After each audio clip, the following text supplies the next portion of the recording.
The squad room smelled like burnt coffee and disinfectant, the kind that lingered long after the night shift left. Marcus Reed stood just inside the doorway, hands relaxed at his sides, posture neutral by long habit. He had learned early that any sudden movement could be misread. The fluorescent lights hummed overhead, flattening everything: faces, voices, intentions. Officer Daniel Hargrove didn't look up from his desk at first. He skimmed the report, lips curling slightly, like he already knew what he'd find. When he finally raised his eyes, they were cold with a practiced certainty. "So you're the consultant," Hargrove said. "This is who they sent." Marcus felt it before he heard it, the tightening in his chest, the old warning flare. Around them, keyboards slowed. Conversations dipped. The room leaned in without moving. "I'm here to observe your training procedures," Marcus replied evenly. Hargrove laughed, short and dismissive. "You don't look like someone who understands police work. You people read theory and think it's the same as reality." The words landed softly, like ash, but they burned. Marcus met his gaze, steady, controlled. He had testified in federal hearings. He had trained departments twice this size. Still, none of that mattered here. Not yet. Hargrove leaned back in his chair. "Ignorant outsiders love telling us how to do our jobs." For a moment, Marcus said nothing. He felt every eye on him. The badge on Hargrove's chest caught the light. Then Marcus's phone vibrated once in his pocket. A message from the State Academy director. "Please confirm you've arrived. They still don't know who you are." Marcus looked back at Hargrove and realized the man had no idea what he'd just set in motion. Marcus Reed paused just inside the precinct doorway, letting his eyes adjust to the glare. The building had the same sterile feel as every other station he'd visited. Linoleum floors, scuffed walls, the low murmur of controlled urgency. Names on plaques, badges on chests, authority arranged in neat, unquestioned lines. A receptionist glanced up. "Can I help you?" "I'm here to observe training," Marcus said. He offered the letter, already folded soft from travel. She skimmed it, nodded once, and pointed. "Briefing room. Sergeant Hargrove's running it." The briefing room was half full when Marcus entered. Chairs scraped. Someone coughed. At the front, Daniel Hargrove stood with his hands on the table, posture wide, confident. He looked like someone used to being obeyed. Hargrove's eyes flicked to Marcus. "Who's this?" "Consultant," the receptionist said. "From the state." Hargrove smiled, but it didn't reach his eyes. Didn't know we needed one. A few officers chuckled. Not loudly, safely. Marcus took a seat along the wall, notebook closed on his lap. He'd learned long ago that first impressions were rarely neutral. They were weapons or shields. Hargrove launched into the session. Out on the street, theory doesn't mean much. What matters is instincts. Reading people. Knowing when someone's lying. He paced as he spoke, voice steady, practiced. Marcus recognized the phrasing immediately. The cadence. The structure. Hargrove gestured toward a slide. Certain behaviors correlate with criminal intent. Avoidance. Nervousness. Over-explaining. Marcus's jaw tightened. He had written a paragraph just like that once, then revised it 3 times, adding context, caution, safeguards. What Hargrove was reciting was the first draft. The one Marcus had rejected. An officer raised a hand. "What about community complaints?" Hargrove waved it off. "People complain when they feel guilty. Don't let it shake you." The room absorbed that quietly. Marcus scribbled a note. Dismissal framed as confidence. Hargrove finally addressed him directly. "You taking notes back there?" "Yes," Marcus said. "Make sure you get the important stuff," Hargrove replied. "This job's not for everyone." The words hovered. A test. Marcus met his gaze calmly. "I will," he said. During the break, officers clustered in small groups. No one approached Marcus. He overheard fragments. "Another outsider. They think we're the problem." Marcus stood alone near the coffee machine, stirring a cup he didn't intend to drink. He'd been here before. Different city. Same posture. Same sideways glances. A younger officer hesitated, then stepped closer. "Sergeant can be blunt, she said quietly. Marcus nodded. I've noticed. She looked around, lowered her voice. Just don't push back. It doesn't go well. Thank you, Marcus said. She gave a tight smile and walked away. When the session resumed, Hargrove called on Marcus. Anything to add, consultant? The room stilled. Marcus chose his words carefully. I'm here to listen first. Hargrove smirked. Smart. As the day wound down, Marcus packed his notebook. He had enough already.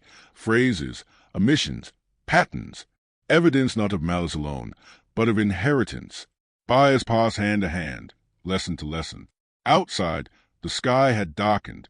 Marcus checked his phone. A message waited. They still don't know. You'll call. He slipped the phone away. Not yet. He looked back through the glass at the briefing room, now empty. The projector hummed softly, frozen on a slide bearing words he had once written to prevent harm. Inside this building, his name had disappeared. For now, Marcus followed the recruits into the training bay, the echo of boots against concrete creating a rhythm that felt rehearsed. Fluorescent lights buzzed overhead. Blue mats lined the walls. A whiteboard listed the day's agenda in block letters.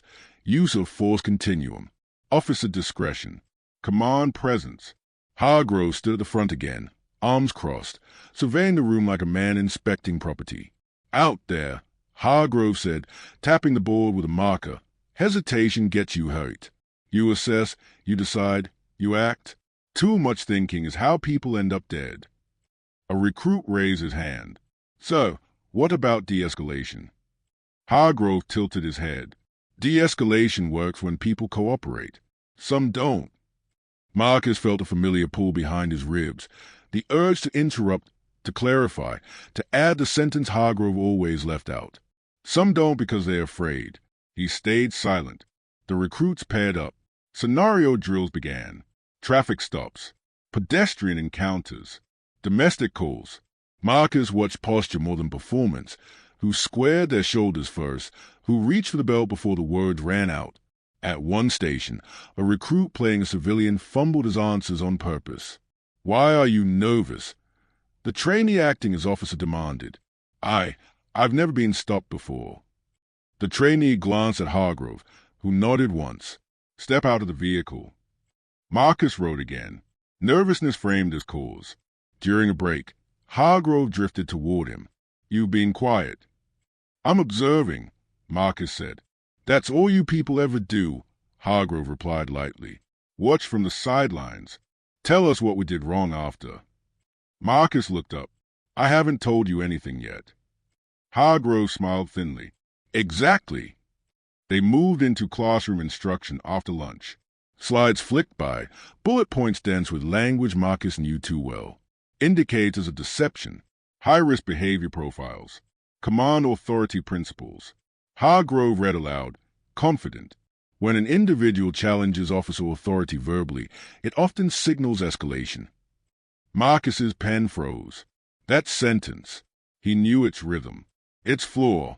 He had written it once, and immediately followed it with a warning about cultural context, trauma responses, power imbalance. That part never made it to the slide. A recruit asked, so if someone questions us, you assert control. Hargrove cut in. Fast. Marcus cleared his throat before he could stop himself. Hargrove turned. Yes. Marcus kept his voice level. Policy usually emphasizes proportional response. The room shifted. Chairs creaked. Hargrove's eyes narrowed. Policy also trusts officer judgment, Hargrove said. And judgment comes from experience. Experience can be shaped, Marcus replied, by training. For a heartbeat, Hargrove said nothing. Then he chuckled. You sound like you've read the manual. A few recruits laughed. Not all. I have, Marcus said. Good, Hargrove replied. Then you know it's a guide, not a script. The words landed heavier than he meant them to. Marcus saw it then, the ease with which language became a shield, the way judgment replaced accountability, the way manuals became weapons once stripped of context. After class, Marcus requested permission to join a ride-along. The lieutenant hesitated, then nodded. That evening, He rode in the passenger seat while Officer Blake, a 10-year veteran, navigated side streets. The radio crackled. A call came in. Suspicious person, loitering near a closed store. Blake sighed. Probably nothing. They pulled up to a man standing under a flickering streetlight, phone in hand. Blake rolled down the window. "Hey," Blake said. "What are you doing here?" "Waiting for my ride," the man replied. "Calm. Direct." Blake studied him. "Why here?" "It's public." Blake glanced at Marcus, then back. "You got ID?" The man hesitated. "Am I being detained?" Marcus watched Blake's jaw tighten. He heard Hargrove's voice layered over the moment. Verbal challenge signals escalation. Blake exhaled. "No, just checking." The man nodded, stepped back. The situation dissolved. As they drove away, Blake shook his head. People always make it harder than it needs to be. Marcus looked out the window. Sometimes they are just protecting themselves. Blake didn't respond. Back at the precinct, Marcus typed his notes into a secure file. Phrases repeated themselves across scenes. Not overt slurs. Not shouting. Just systems clicking into place. Before leaving, he passed the training office. The door was ajar. Inside, Hargrove sat alone, flipping through a thick binder, the training manual. Marcus paused. Hargrove ran a finger down a page and nodded to himself, satisfied. Marcus recognized the paragraph. He remembered the night he'd written it, rewriting sentences to save lives he'd never see. Hargrove looked up and caught Marcus watching. "Good material," Hargrove said. "Whoever wrote it knew what they were doing." Marcus held his gaze. "Did they?" Hargrove shrugged. "Doesn't matter. It works." Marcus walked away, the sound of the binder closing echoing behind him. Outside, the air felt colder. He understood now. This wasn't ignorance. It was inheritance. Marcus waited until the precinct quieted before asking for access to the training materials. Evening shift had settled in. The building moved slower now, like it was exhaling. The administrative lieutenant barely looked up when Marcus made a request. "Everything's standardized," the lieutenant said. "Same stuff we've used for years." "That's fine," Marcus replied. "I just need copies." The lieutenant hesitated, then slid a thumb drive across the desk. "Return it tomorrow." Marcus nodded and left. In his hotel room, he spread the materials across the small desk, printed binders, PDFs, slide decks. The lamp cast a yellow halo over the pages. He opened the first document and scrolled. The language hit him immediately, not just familiar, intimate. He read slowly, sentence by sentence, the way you do when you're afraid of what you'll find. There it was, the phrasing he'd agonized over, the structure he defended in review panels, the footnotes he'd added after community testimony. But pieces were missing. Caution stripped out. Context erased. Safeguards gone. His words had been hollowed. Marcus leaned back, staring at the ceiling. He remembered the meeting years ago, the DOJ conference room, the long table, the coffee gone cold. He'd been the youngest person there, the only black man in the room. "We need something department will actually use," a deputy director had said. "Then it has to be precise," Marcus replied, "because vague language gets people hurt." He'd written a manual after a case that never left him, a wrongful stop that escalated because an officer misread fear as defiance. He'd interviewed families, sat in living rooms heavy with silence, promised himself the work would matter.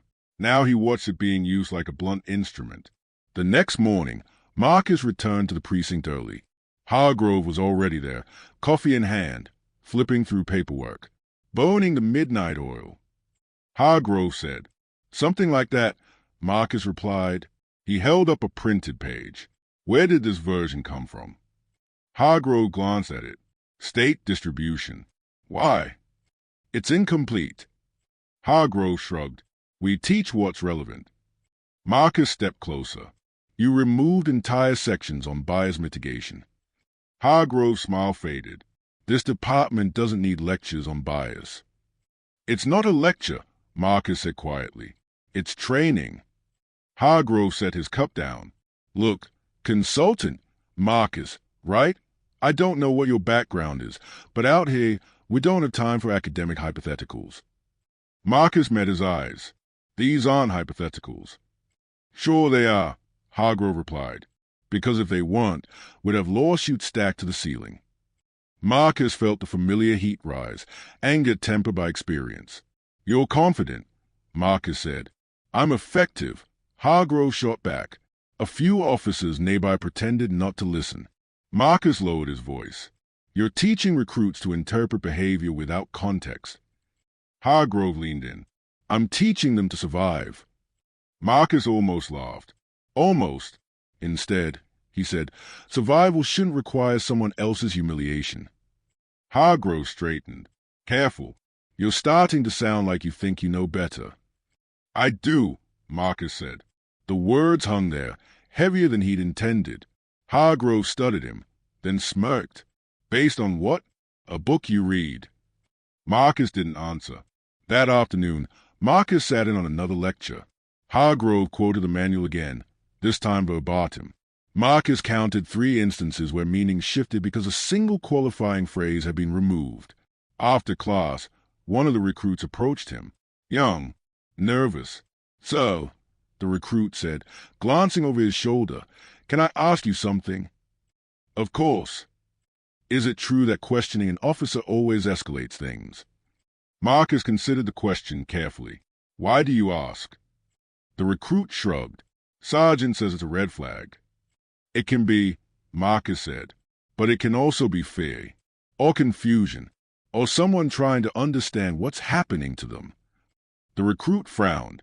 So, how do we tell the difference? Marcus felt the weight of that question settle in his chest. By listening longer than feels comfortable, he said, and by remembering that authority doesn't erase humanity. The recruit nodded slowly. That's not how it's being taught. Marcus watched him walk away, shoulders tight. That evening, Marcus opened his laptop and pulled up an old folder. Drafts, emails, contract bearing his name. The original manual, his name on the cover. Marcus read, lead author. He stared at it for a long time. The next morning, Hargrove was in the hallway when Marcus arrived. You sticking around? Hargrove asked. Yes, Marcus replied. Good, Hargrove said. Because if you're going to critique how we do things, you should understand one thing. What's that? Hargrove's voice dropped. Around here, we don't take kindly to outsiders rewriting our story. Marcus held his gaze, calm and unwavering. I'm not rewriting it, he said. I wrote it. Hargrove laughed, loud and dismissive, turning away. Marcus watched him go, knowing the truth was no longer a shield. It was a blade. The call came in just before dusk. Suspicious individual. Corner of Maple and 3rd. Possible casing. Marcus was already in the briefing room, reviewing notes, when Hargrove straightened at the sound of the radio. His attention sharpened instantly, like a switch flipped. Let's go, Hargrove said, already moving. Good learning opportunity. Marcus followed without comment. The patrol car rolled through the neighborhood slowly, headlights cutting long shadows across boarded storefronts and chain-link fences. Marcus recognized the area, not high crime, just underfunded. The kind of place that wore neglect like a label. They spotted the man standing near a bus stop. Mid-30s, black, backpack slung over one shoulder. He was looking down at his phone, thumb scrolling, body relaxed but alert. Hargrove pulled over hard. Evening, Hargrove called out, stepping from the car. His voice was loud, performative. What are you doing here? The man looked up, startled but composed. Waiting for the bus. Hargrove scanned the empty street. At this hour? Yes. Mind explaining why someone called you in?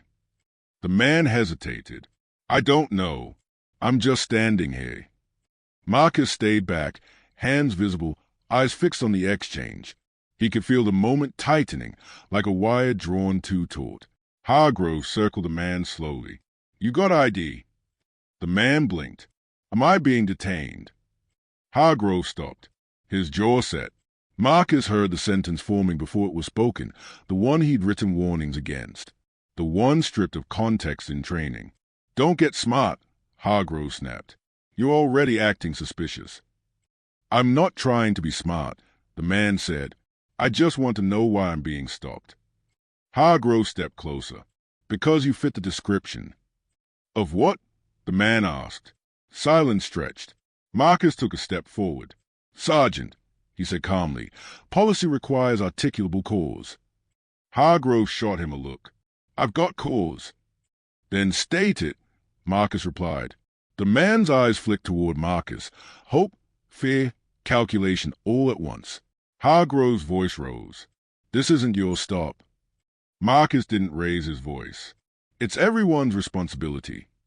Hargrove's hand hovered near his belt. Step back. Marcus did, but he kept speaking. The manual emphasizes de-escalation when uncertainty exists. Hargrove laughed sharply. You and that manual. I wrote that section, Marcus said. The words landed like a drop plate. Hargrove froze.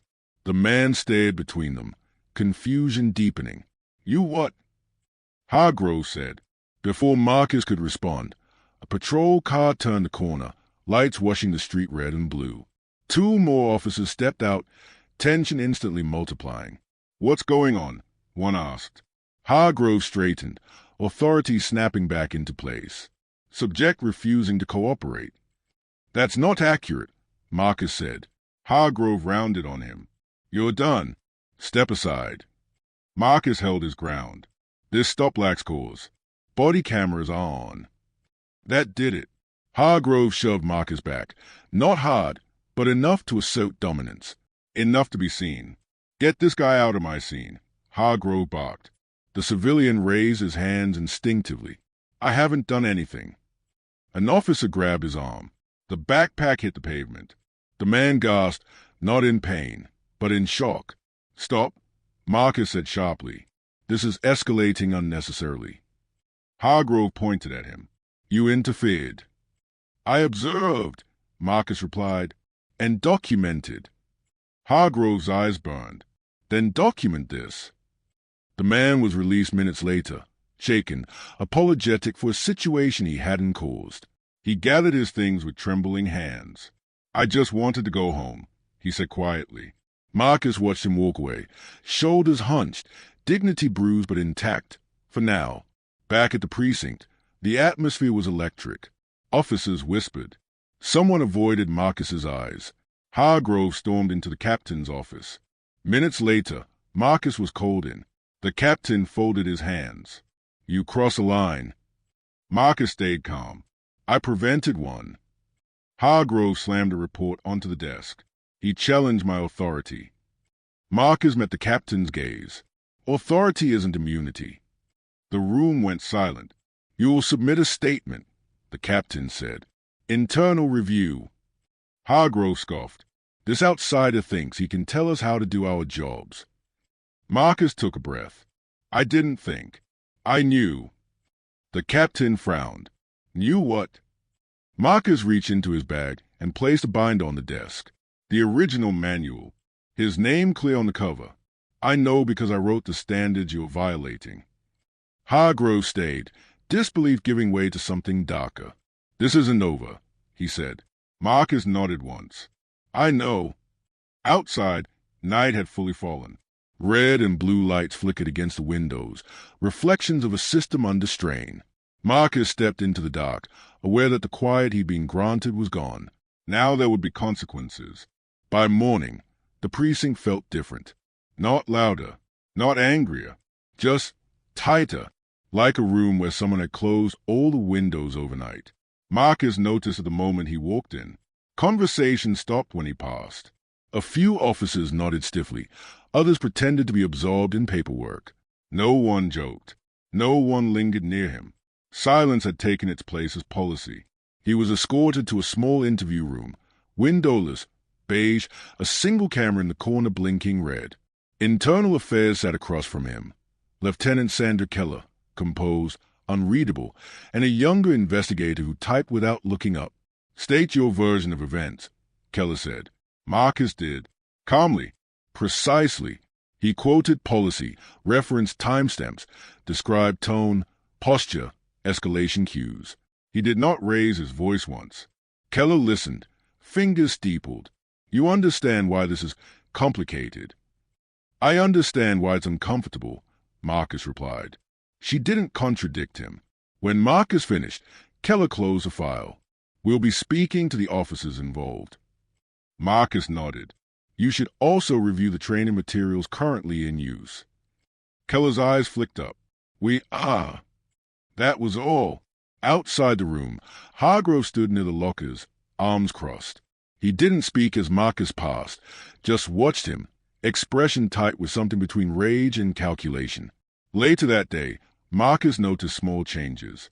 A memo circulated reminding officers to adhere strictly to chain of command. A training session on bias awareness was postponed indefinitely. Body camera footage from the previous night was classified as part of an active review. Control reasserted itself quietly. In the break room, Marcus overheard two officers speaking in low voices. IAs asking questions. About him. About everything. A pause. Don't say more than you have to.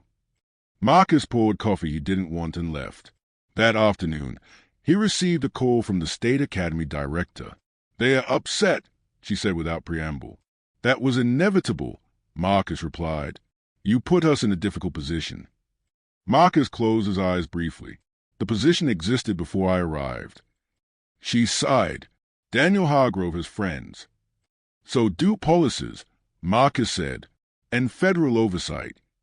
Silence on the line. You're sure you want to proceed? She asked. Marcus thought of the man at the bus stop. The recruit's question. The stripped-down manual. Yes, he said. By the end of the week, the story had shifted. Not officially, but narratives moved faster than paperwork. Marcus overheard his name paired with words like aggressive, unprofessional, agenda-driven. Someone joked, just loud enough to be heard, that consultants always stir things up then disappear. A junior officer slipped Marcus a note during a session break. They are telling us not to talk to you. Marcus folded it carefully. Thank you. You're not wrong, the officer said quietly. But being right isn't safe. I know, Marcus replied. That night, Marcus watched the local news in his hotel room. A short segment played. Police community relations, stock footage, the anchor's voice neutral. Sources confirm an internal review following a disagreement during a routine stop. No names, no context. The crawl moved on.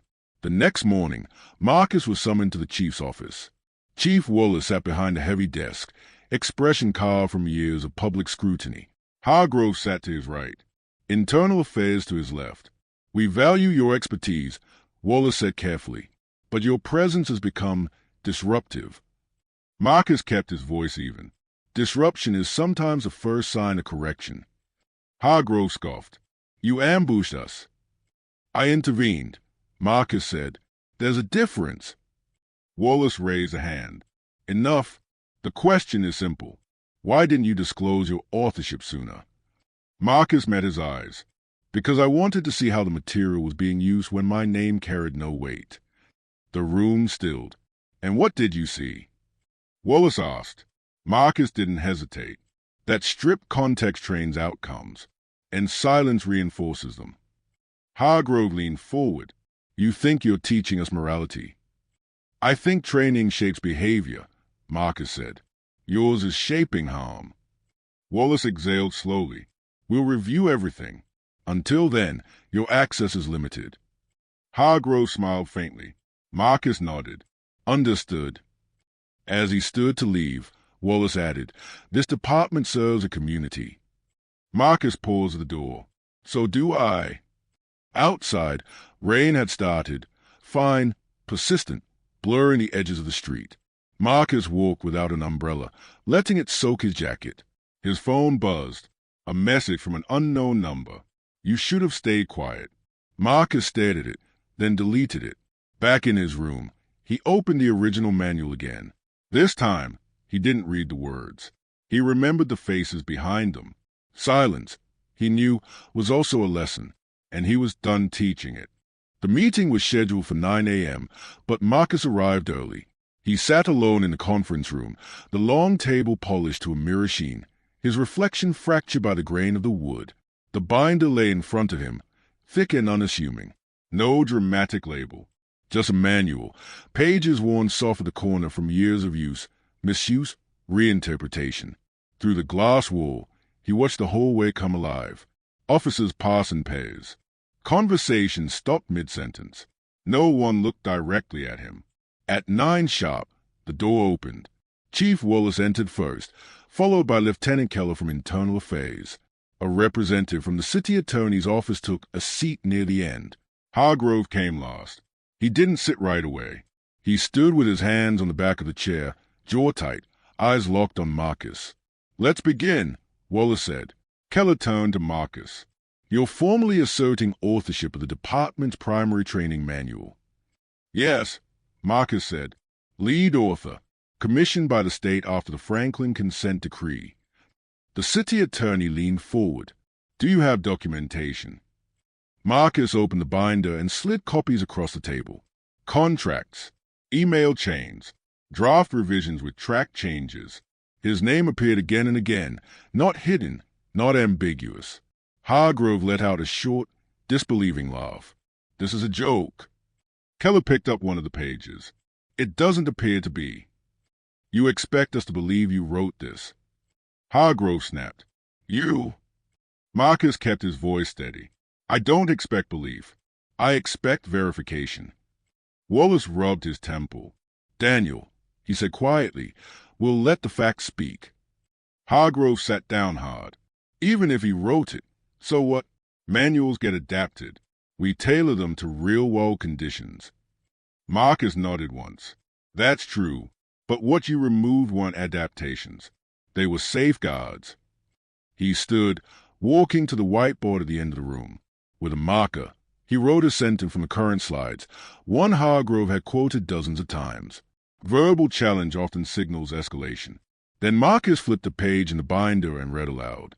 "Original text," he said. "Verbal challenge may signal escalation, or it may reflect fear, confusion, cultural difference, or prior negative experience with authority. Officers are trained to assess context before response." He turned back to the table. "You erase the second half." Hargrove's face reddened. "Because it's useless in the field." "It's essential in the field," Marcus replied. "That sentence exists because people testified under oath about what happens when it's ignored." The city attorney glanced at Wallace. Was this alteration approved? Wallace didn't answer immediately. Keller spoke instead. "No record of approval." Hargrove slammed his palm on the table. "This is bullshit." His twisting words. Marcus met his gaze. "You taught recruits to treat uncertainty as threat." "I taught them to survive." "And in doing so," Marcus said, "you taught them who to fear." Silence swallowed the room. Wallace exhaled slowly. "Daniel, did you know he was the author?" Hargrove didn't answer. "Daniel?" "No," he said finally, "and it wouldn't have mattered." Marcus felt the weight of that admission settle heavily. Not ignorance. Choice. Keller folded her hands. Body camera footage from the Maple Street stop confirms Mr. Reed's account. Hargrove's eyes snapped to her. "You're taking his side." "I'm taking evidence seriously," Keller replied. Wallace leaned back in his chair, expression grim. "Daniel, pending review, you're relieved of training duties." Hargrove shot to his feet. "You can't do this." "I can," Wallace said. "And I Hargrove turned to Marcus, voice low and sharp. "You think this makes you righteous?" "No," Marcus said quietly. "It makes me responsible." Hargrove laughed again, but this time there was no humor in it. "You don't understand this job." Marcus stepped closer, his voice calm but unyielding. "I understand it well enough to know it doesn't belong to one kind of man." Security appeared at the door, not to escort Hargrove out, but to stand ready.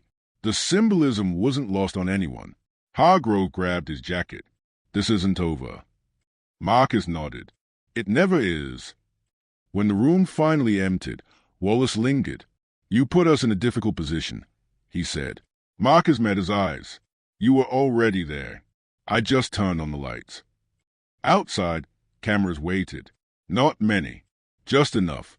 Marcus walked past them without stopping. He didn't need to explain himself anymore. The words were already written. The hearing room filled before Marcus arrived. Rows of chairs creaked under the weight of people who had learned, too late or too often, what it meant to be watched without being seen. Reporters murmured. Camera lenses adjusted. A low hum of anticipation vibrated through the space like static before a storm. Marcus took his seat at the witness table, the manual placed directly in front of him. Not elevated, not hidden. Just there, ordinary, unassuming, impossible to ignore. Hargrove sat across the room with his attorney, shoulders rigid, jaw clenched. He avoided Marcus's eyes. The city council chair called the hearing to order. This proceeding concerns departmental training practices and conduct observed during the Maple Street incident. A screen flickered to life behind them. Bodycam footage played. The bus stop, the street light, the question, "Why are you nervous?" hanging in the air like a trap. The shove, the raised voices, the civilians' hands lifting instinctively. The room was silent except for the audio. When the footage ended, the chair turned to Marcus. "Mr. Reed, please state your role." "I'm a training consultant," Marcus said, "and the lead author of the department's primary training manual." A ripple moved through the audience. The chair nodded. "We'll proceed." Council members took turns reading excerpts aloud. Not summaries, not interpretations, the words themselves. Officers are trained to recognize that compliance may look different across cultures. Pause. Escalation often occurs when authority is asserted without explanation. Another pause. Then the comparison slides appeared, side by side. Original text. Department version. The emissions glowed red. A council member leaned forward. "Sergeant Hargrove, did you authorize these changes?" Hargrove adjusted his microphone. "I refined them. By removing context. I removed confusion." Marcus watched as Hargrove spoke with the same confidence he'd used in the briefing room. The same certainty. But hey, the words didn't bend to him. They stayed still, waiting. The council member turned to Marcus. "What happens when that context is removed?" Marcus took a breath. Behavior gets misread.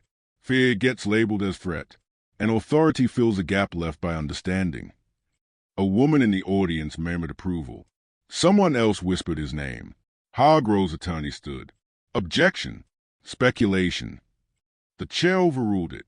Another clip played, this one from a different incident months earlier. A recruit, now an officer, repeating Hargrove's phrasing verbatim during a stop. The escalation followed like a script. Marcus felt his chest tighten. He remembered writing the counter-sentence that never made it to the slide. The chair turned back to Hargrove.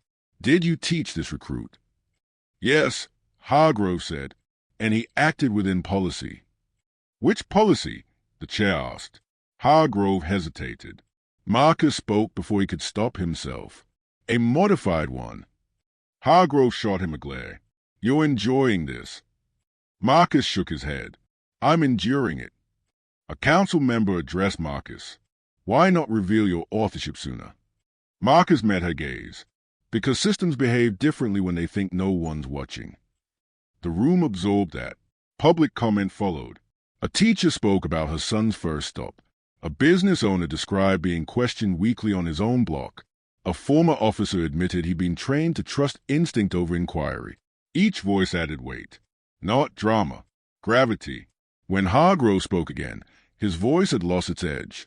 "We're being judged by hindsight." Marcus responded softly. "You were trained to prevent it." The chair closed a folder. "Sergeant Hargrove, pending further investigation, your certification as a departmental trainer is revoked." A murmur swept the room. Hargrove's shoulders sagged, not in defeat, but in something closer to disbelief. "You're making me a symbol." "You made choices," the chair replied.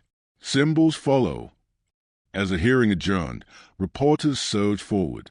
"Mr. Reed, what does justice look like now?" Marcus paused. "It looks like correction," he said, "and accountability that lasts longer than a headline." Outside, the sun sat low, casting long shadows across the steps. Marcus stood there for a moment, the manual tucked under his arm. He felt no triumph, only a quiet, steady ache, because exposure didn't undo harm. It only named it. The applause faded faster than Marcus expected. By the next morning, the headlines had softened. Words like reckoning and accountability gave way to review and reform. The hearing became a clip, then a soundbite, then a paragraph buried beneath weather and sports. Marcus felt the shift in his inbox first. Invitations evaporated. A scheduled training in a neighboring county was postponed indefinitely. An academic panel withdrew his name from the agenda without explanation. Polite emails arrived, heavy with regret and light on commitment.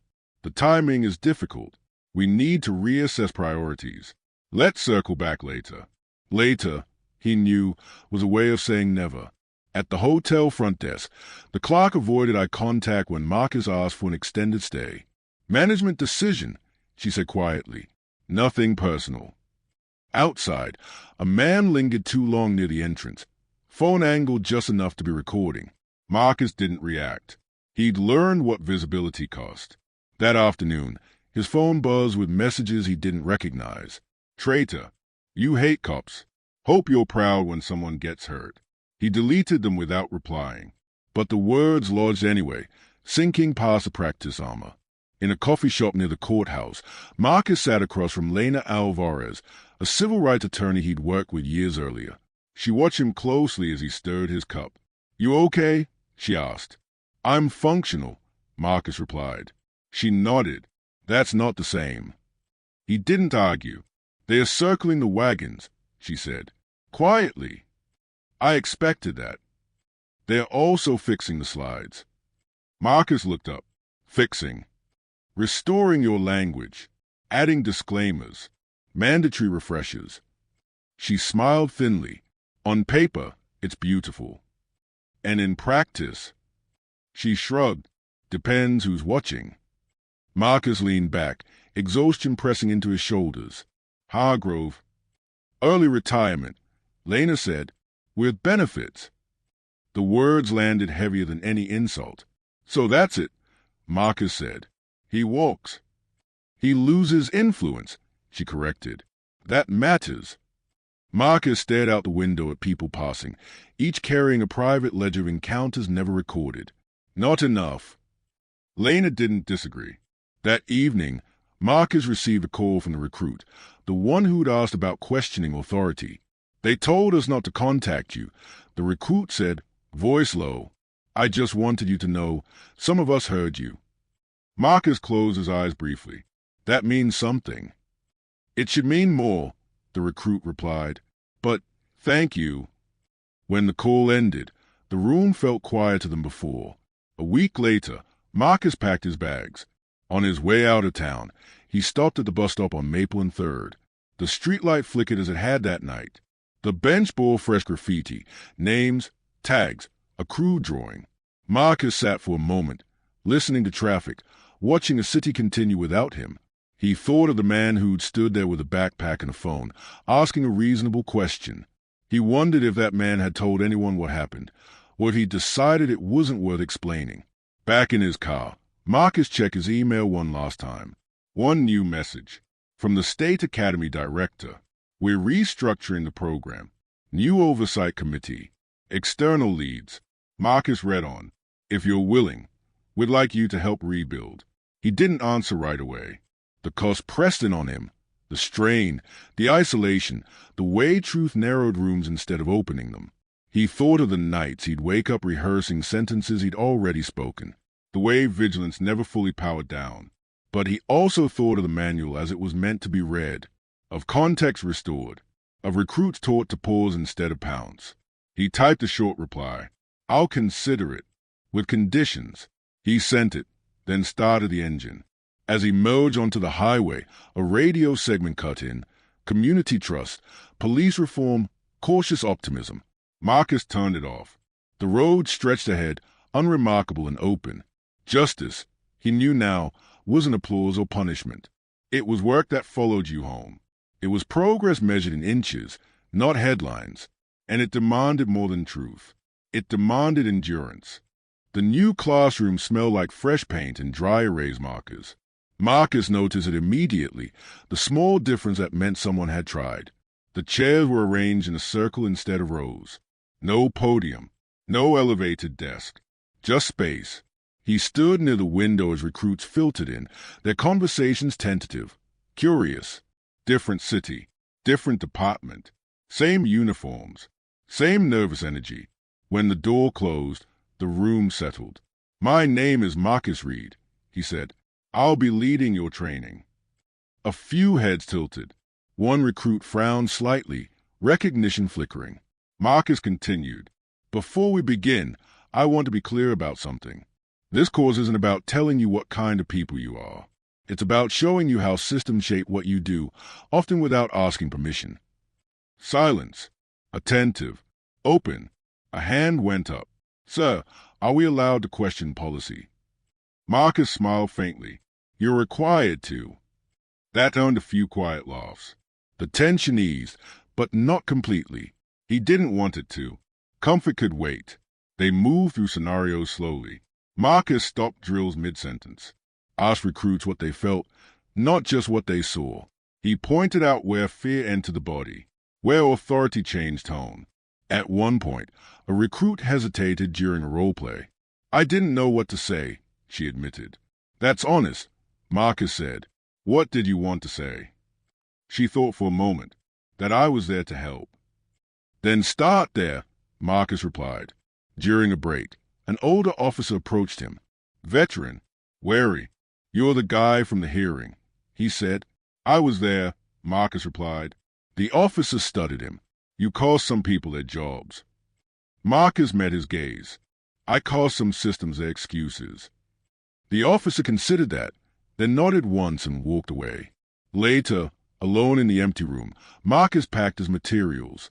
He lingered on the manual, now updated, footnotes restored, margin filled with questions instead of commands. He thought of Hargrove, not with satisfaction, but with a quiet clarity. Power unused or reflection always mistook itself for necessity, and when it fell, it blamed betrayal instead of blindness. Marcus locked the classroom and stepped into the afternoon sun. His phone buzzed. A message from an unknown number. "I was at the bus stop that night. I saw you speak up. I never said thank you." Marcus stopped walking. He typed back carefully. "I'm glad you're safe." A moment passed. "I didn't feel safe," the reply came, "but I felt seen." Marcus closed his eyes. That night, in his hotel room, he unpacked slowly. He placed the manual on the desk, beside an older notebook filled with crossed-out drafts and margin notes from years ago. He opened it to the first page. "Training is not neutral. It teaches who matters." He added a line beneath it. "And who listens." Outside, traffic hummed. Somewhere, a siren wailed, not urgent, just present. The world went on, uneven and unresolved. Marcus knew the work would never be finished, that there would be other rooms, other names erased and rewritten, other moments when speaking would cost more than silence. But he also knew this. Systems change when enough people refuse to inherit harm without question. He turned off the light and lay back, the day finally catching up to him. Tomorrow, he'd stand in another room and say the same thing again, patiently, deliberately, without illusion, not because it guaranteed justice, but because it made injustice harder to teach. And that, he'd learned, was what remained.